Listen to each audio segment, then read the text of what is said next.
So what does it really take, to survive, actually thrive when everything just seems to go wrong, especially like in a super cutthroat industry? It's a real test, isn't it? Yeah. Really shows what someone's made of. Often shapes a completely new direction. Absolutely. So today we're going to dive deep into this incredible kind of raw journey of Jon-Claude on to Beat. We've pulled together all the key bits from, our sources Hmm.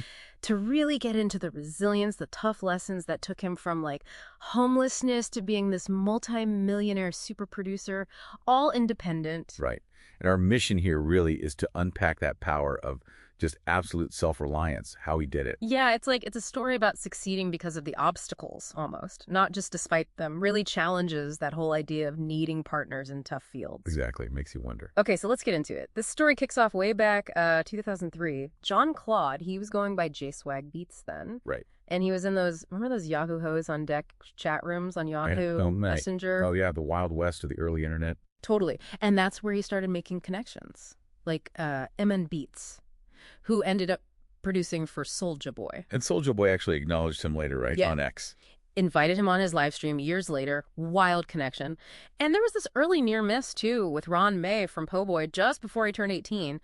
But, that didn't derail him. It really shows that that hustle was there from day one. Even in those really early digital spaces, Yeah. laying groundwork, Yeah. even when maybe the big doors weren't open yet. But yeah, the industry showed its teeth pretty fast. He got this first, like, really bitter taste of betrayal. High school friend introduces him to an artist, Q Beast. Okay. Jon-Claude gives him a beat. And then Q Beast's engineer just removes Jon-Claude's producer tag. You know, that sound they use? Yeah, that's like rule number one, you don't break. That tag is everything. Exactly. So Jon-Claude was furious. He leaked the track, put it up on YouTube. It was his very first video. That right there sounds like his intro to what he called the shady game.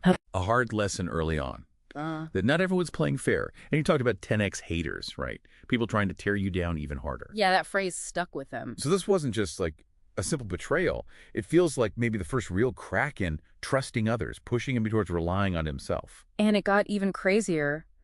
After the leak, Q Beast, who later went by Q Bone or Q Believe, apparently threatened him, said he'd get Fat Joe and his crew Zoe Pound involved. Whoa, talk about pressure. That's intense for a young producer. Right. So then fast forward a bit, the Revolt Music Conference, RMC, he'd built this like real brotherhood with 3 Alexander, who was Lord Shenho back then. They had this shared dream about hitting RMC. Okay, so they're partners at this point, kind of. Shared goals. Yeah, but this is where things get messy. Alexander apparently set Jon-Claude up by bringing a girl on a Greyhound bus down to the conference. Wait, what, to the conference? Yeah. Totally shattered their focus. Jon-Claude described it like being in a polygamous relationship he never agreed to. Really messed with his trust in that partnership. Man, that sounds incredibly disruptive. Especially when you're trying to make moves at a big industry event. But even with all that chaos, Jon-Claude kept hustling. On his own. At RMC, he met Post Malone, saw Cardi B, got photos with Diddy's crew. Keeping his eyes on the prize. And crucially, he got this video with DJ Smokey, who gave him a big shout out.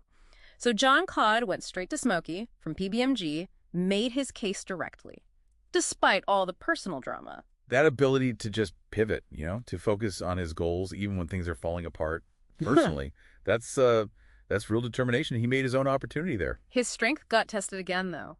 Later on, conflict with his next roommate, DJ Dave, over a music file. Okay, seems like partnerships were becoming a theme. A difficult theme. Definitely. It escalated, and DJ Dave's cousin, Starlife, actually pulled a gun on Jon-Claude. No way.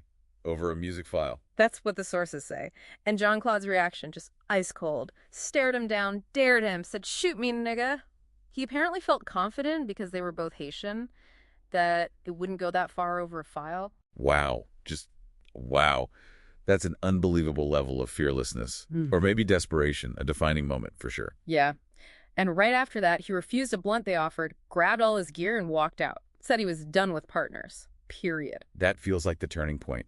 Not just reacting, but consciously choosing. This is it. I'm going solo. And the struggles, they didn't stop there. He dealt with homelessness on and off.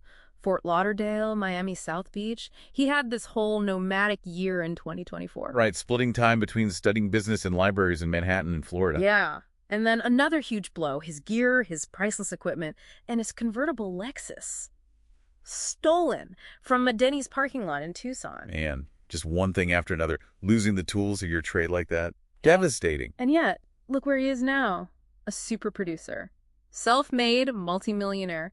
And he credits it all, explicitly, to trusting only himself. It's remarkable, using those incredibly tough times as fuel, relying purely on his own drive and belief. It's not just about the money either, right? Yeah. He's giving back. Exactly. Feeding the streets like they fed him is how he puts it. And you see it in his work. Recent albums like Live Life, Trendsetter, Trap Life. It reminds me, he had this lyric back in 2013 on Street Heat. Said he could write a book for $1 million. Well, now he's making way, way more than that. So this deep dive, it really wasn't just about beats and rhymes, was it? It's this intense story of survival, dealing with betrayal, and forging this, like, unshakable self-reliance. Definitely. Which kind of leaves us with a big question, maybe for you listening.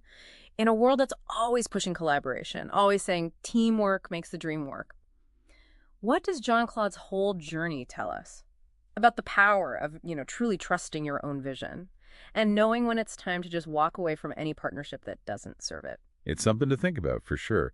When does independence become the ultimate strength?